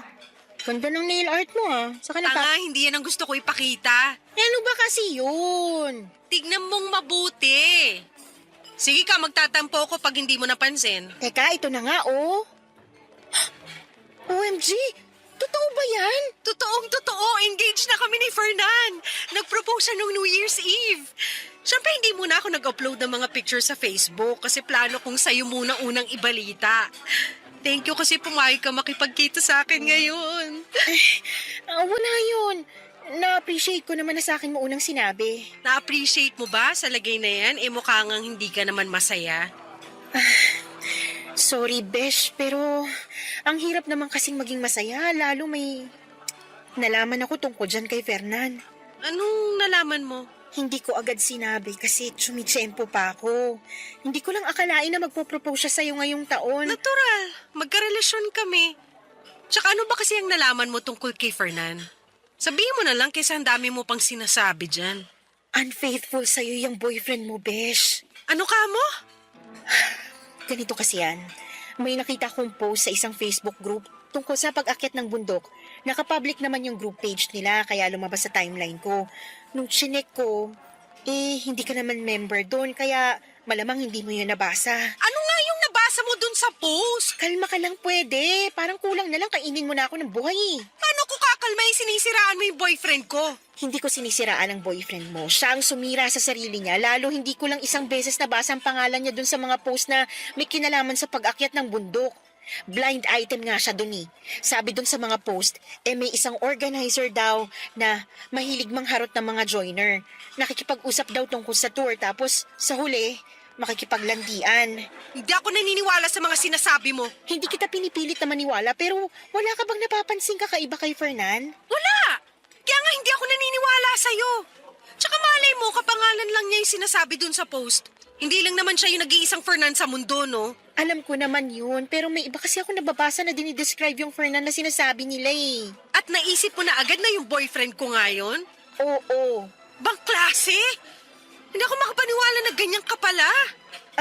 Anong ganito ko? Na masyado ka nagpapapaniwala sa mga blind item.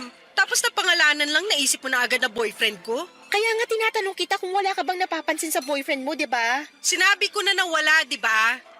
Alam mo, masyado kang mapanira. Sinisiraan mo yung boyfriend ko sa akin? Binibigyan lang kita ng warning. Anong klaseng warning yan sinisira mong relasyon namin?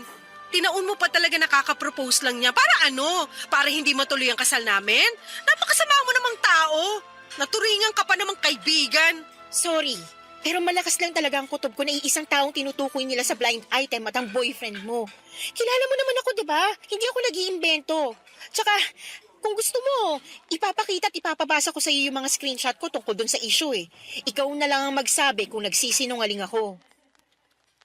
Papadudot kahit na may pinakitang mga screenshot si Daisy ng issue na nabasa niya sa isang group page sa Facebook at binanggit nga doon ang pangalan ni Fernan, ay hindi pa rin ako naniwala.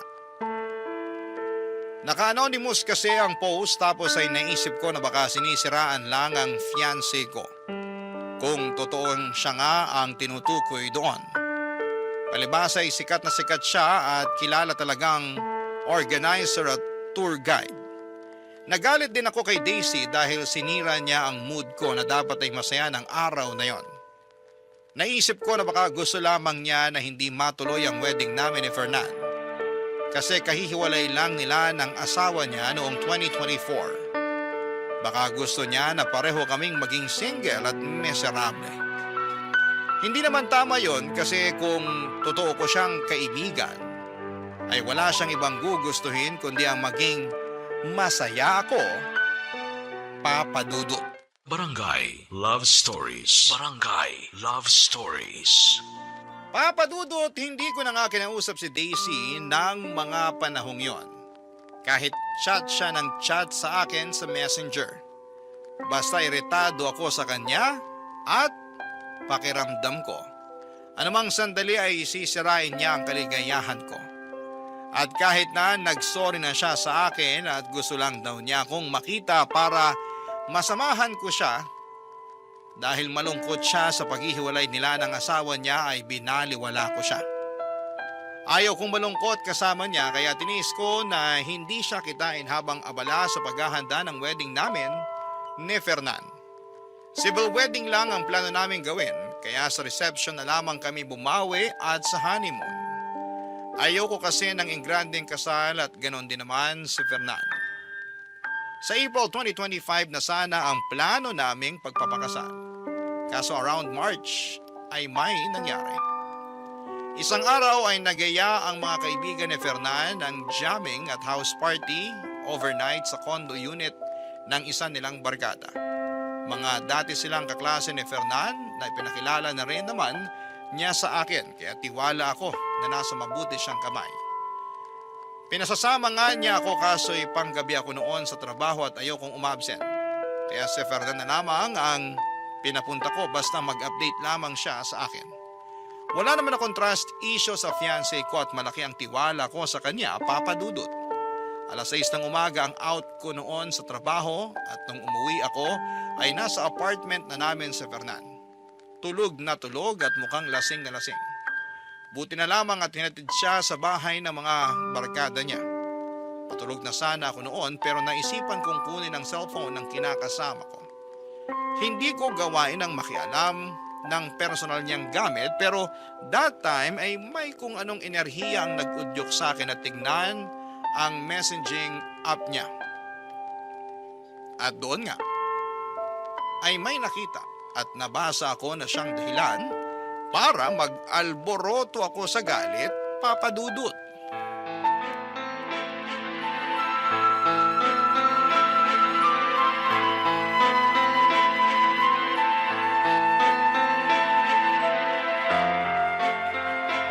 Fernan, gumising ka nga dyan. Bakit ba? Kita mo natutulog yung tao, naantok pa ako. Oh. Alam ko, pero may pag-uusapan tayo. Pwede bang mamaya na lang? Patulugin mo muna ako kasi grabe talaga yung antok ko. Paano hindi ka antukin? Eh, anong oras ka na hinatid dito ng mga barkada mo? Teka, galit ka ba? Oo, galit ako. Bakit ka magagalit nagpaalam naman ako sa'yo. Pinasasama pa nga kita nun pero sabi mo mas gusto mong pumasok sa trabaho. Pambihira ka naman no? Huwag mo sabihing nakalimutan mo. Hindi ko nakalimutan. Alam ko na pinayagan kita at hindi naman yun ang rason kung bakit nagagalit ako ngayon. Wala naman akong kasalanan sa'yo Kaya wala kang dahilan para magalit sa akin. Ah, ganon? Sigurado ka ba talagang wala? Ano yun? Tinatanong kita kung sigurado ka bang wala. Oo, sigurado ako. Ano namang gagawin ko? Malay ko rito sa text sa'yo ng BFF niyong babae. Sa bagay, sabi lang naman niya rito, thank you raw kasi nakailang beses mo raw siyang dinala sa langit. Dapat daw matagal ka na niyang pinagbigyan pero salamat pa rin daw sa isang hindi malilimutang gabi. Ano kasi, mahal. Huwag mo nga akong matawag-tawag na mahal. Nandidiri ako sa'yo. Ano kasi, hindi yun katulad ng iniisip mo. Bakit? Alam mo ba ngayon kung ano ang iniisip ko? Gusto mong malaman kasi sasabihin ko. Iniisip ko na nagtaksil ka sa akin. Na si dinami-rami ng babae, yung pa talagang pinakilala mo sa akin at pinagkatiwalaan ko. Lintik naman, Fernan. Napakababoy nyo. Tapos malalaman ko na matagal mo na pala siyang kursunada pero kagabi ka lang niya pinagbigyan? Wow! Wow na wow talaga! Sorry, mahal. Huwag mo nga sabi ako matawag-tawag na mahal kasi nasusuka ako sa'yo! Wala lang yun. Anong wala lang yun? Siraulo ka ba? Hindi totoo yun. Tingin mo maniniwala ako sa'yo? Nadala lang kami ng kalasingan namin. Para namang hindi mo pa nararanasang malasing. Ikaw nga pag tinamaan na ng alak nag-iiba ng personalidad mo. Baliw ka pala eh! Kinumpara mo pa ako sa'yo hindi naman ako pumapatol sa kabarkada ko kapag nalalasing. Hindi naman namin sinasadya, saka may asawa na rin yung tao. Yun na nga! May asawa na nga! At ikaw naman may fiancé ka na! Pero ginawa mo pa rin kahit na may karelasyon ka! Paano ko hindi magagalit, Aber? Sagutin mong tanong ko, dali! Wala lang yun. Hindi ko naman sinasadya yun Saan nagsisisi na ako kasi nasaktan kita? Dapat lang na magsisi ka. Ha? Pero sa tingin mo, sapat na yon? Kasi kung tatanungin mo ko, hindi ang sagot ko. Ang sakit-sakit ang ginawa mo sa akin. Lalo't pinagkatiwalaan kita. Ikakasal na nga tayo sa susunod na buwan, di ba? Pero nagawa mo pa rin sa akin to. Ang sakit-sakit, Fernan. Sorry, Athena. Sorry talaga. Sa'yo na lang yung sorry mo kasi nasusuka ako sa pagmumukha mo. Nakakadiri ka. Umayo ka sa akin. Ha? Saan naman ako pupunta? Hindi ko alam. Problema ko pa ba yun? Bahala ka, basta lumayas ka sa harap kong lintik ka. Athena naman. Pwede bang pag-usapan muna natin to na maayos? Maayos? O ito usapang maayos. Umalis ka sa bahay na to. Ayoko nang makita ang pagmumukha mo. Sobrang sama mong tao. Sana mapunta ka sa impyerno. Papa Dudut, grabe ang galit at sama ng loob ko kay Fernan ng mga sandaling yon. Kulang na lamang ay balatang ko siya ng buhay dahil napakalandi niya. Malaki pa naman ang tiwala ko sa kanya na hindi niya ako lolokohin pero maling-mali ako. Bigla tuloy nagbalik sa akin lahat ng mga sinabi ni Daisy tungkol sa kinakasama ko. Paano nga kaya kung totoo ang lahat ng yon? At masyado lang akong naging in denial dahil ayokong may makasira sa aming relasyon. Pinalis ko si Fernan sa apartment na nirerentahan namin ang araw na yon dahil ayoko siyang makita. Sumunod naman siya sa akin at sinabing magpapalamig muna at magpalamig muna ako ng ulo bago ulit siya bumalik para makapag-usap daw kami. Noong time na yon ay tinawagan ko si Daisy habang umiiyak at inalo naman ako ng kaibigan ko. Sinabi niyang pupuntahan niya ako sa apartment namin at yun nga ang ginawa niya. Iyak ako ng iyak kay Daisy na tipong sising-sisi. Kasi hindi ako nakinig sa mga sinabi niya noon. Sana pala ay mas naging mapagmatsyag ako.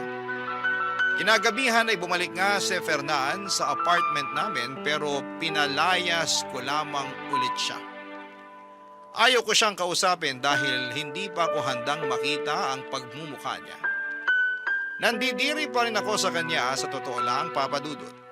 Kaya lang ay naging masugid ang kinakasama ko na makipag-usap sa akin at ayusin namin ang aming relasyon lalo na at malapit na ang petsa ng kasal namin. Isang gabi bigla na lamang siyang nagpakita sa apartment at wala na akong nagawa para iwasan siya. Papa Dudut.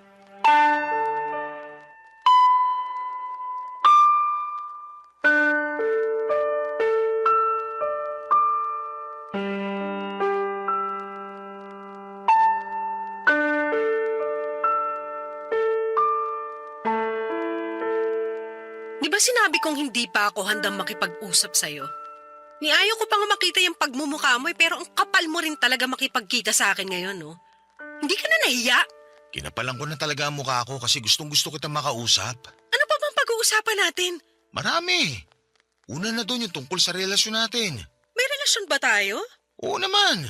Saka ikakasal na nga tayo, hindi ba? Sa tingin mo talaga gusto ko pa rin makasal sa katulad mong manloloko? Athena naman, huwag mo naman gawin sa akin to. At bakit naman hindi? Ikaw nga hindi ka nagdalawang isip na galawin yung tropa mong babae, di ba? Masarap siya, di ba? O bakit ako ang kinukulit mo? Bakit hindi siya ang puntahan mo tapos share kayo ng mister niya? Total mga hayop naman kayo. Tao lang naman ako, nagkakamali rin. Hindi mo na ba ako mapapatawad? Ang tagal na natin, oh. Oo nga, matagal na tayo. Pero sa tingin mo, maliit na kasalanan lang yung ginawa mo? Kasi kung oo, aba, nasisiraan ka na talaga ng ulo. Hoy, para sa kaalaman mo, sobrang sakit ng ginawa niyo sa akin ng kaibigan mong babae. At kahit na hindi siya yung kasama mo na gumawa nun sa akin, malaking kasalanan pa rin na niloko mo ako. Sabi mo nga, di ba, ikakasal na tayo? Pero naisip mo pa rin na lokohin ako. Dapat ba ginawa ko pagkatapos ng kasal natin? Para hindi ka magalit sa akin ng ganyan? Ay, baliw! Kasi yung sinasabi mo parang ganun na rin eh. O di sana ginawa mo na nung bago pa lang tayo para hindi na umabot sa ganito na malapit pa akong maikasal sa manlolokong katulad mo. Hindi ko nga sinasadya yun. Patawarin mo na ako. Nadala lang naman kami ng mga damdamin namin eh. Saka ikaw ang mahal ko. Kung mahal mo talaga ako, hinding-hindi mo may isip na saktan ako. Kaso wala kang isip eh, kaya nagawa mo yun. Tingin mo maniniwala pa ako ngayon sa sinasabi mo? Hindi ko na mababago ang nangyari na. Kaya nga magagawa ko na lang humingi ng tawad. Pero nangangako ako na magbabago na ako para mas maging karapat-dapat sa'yo. Ayoko mawala ka sa akin kaya pagbigyan mo pa ako. Pag ginawa ko pa ulit yung bagay na yon, ako na mismo makikipag-iwalay sa'yo. Wow, ha? Salamat sa assurance at pakonsuelo mo. Nakakatuwa namang marinig yan. Grabe! Grabe ka na talaga! Athena, sige na. Nagmamakawa na ako. Huwag mo naman sa akin gawin to. Mahal na mahal kita eh. Bigyan mo pa ako ng pangalawang pagkakataon. Binibigay lang ang second chance sa mga taong deserving. Kaya nga pagsisikapan ko na maging deserving. At paano mo gagawin yun? Sige nga! Araw-araw kitang liligawan. Saka ipaparamdam ko sa'yo kung gaano kita kamahal. At kahit na mag-asawa na tayo, gagawin ko pa rin ang panliligaw sa'yo katulad nung kinikilala pa lang natin ang isa't isa noon. Kaya sana naman maniwala ka sa akin at bigyan mo pa ako ng pangalawang pagkakataon para patunayan sa'yo lahat ng mga sinasabi ko. Ewan ko pero, madali lang naman magsalita at magsabi ng mga pangako na anumang sandali, mapapako lang din. Tsaka anong assurance ko na hindi mo na ako lolokohin? Nagawa mo na nga isang beses. Malamang magagawa mo pa yan ulit. Sige, sabihin mo. Paano pa kita pagkakatiwalaan? Sinira mo na yung tiwala ko sa'yo. Kaya nga pagsisikapan ko maibalik yung tiwala na yun na nawala dahil sa pagiging mapusok at makasalanan ko. Sorry na talaga, Tina. Sising-sisi na ako sa nagawa ko. Napakatanga ko naman kasi. Saan ka naging tanga? Kasi nalaman ko? Siyempre hindi. Mabuti na yung malinaw. Tanga ako kasi sinaktan kong babaeng mahal ko. Kaya patawarin mo ko. Hindi ko na uulitin. Pangako yan.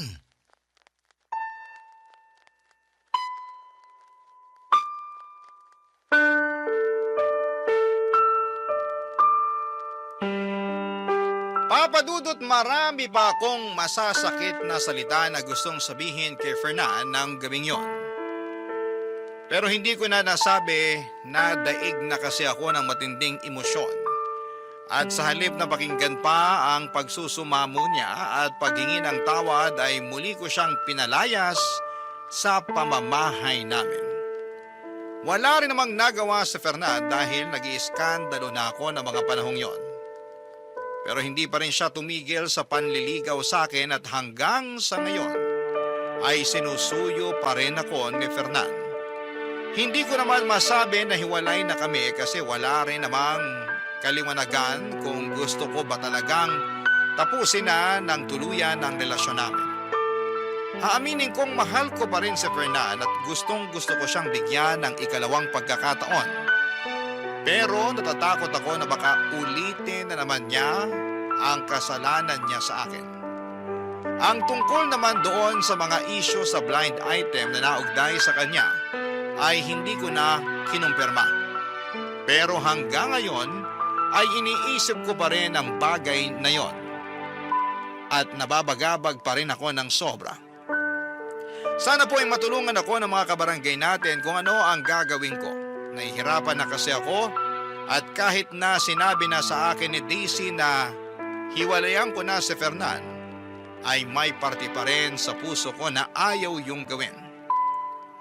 Ewan, litong-lito na ako. Tatapusin ko na ba ang lahat sa amin ni Fernan o susugal pa ba ako sa pamamagitan ng pagpapatawad sa kanya at pagbibigay ng chance? Hanggang dito na lamang po ang sulat ko at sana'y mabigyan ako ng payo ng mga kabarangay natin. Dahil malaking bagay po yun sa naguguluhan kong puso. Maraming salamat po sa inyo, Papa Dudut, sakaling mapili po ninyong i-area ang sulat ko and more power. And God bless po sa Barangay Love Stories. Ang inyong forever kapuso at kabarangay, Athena.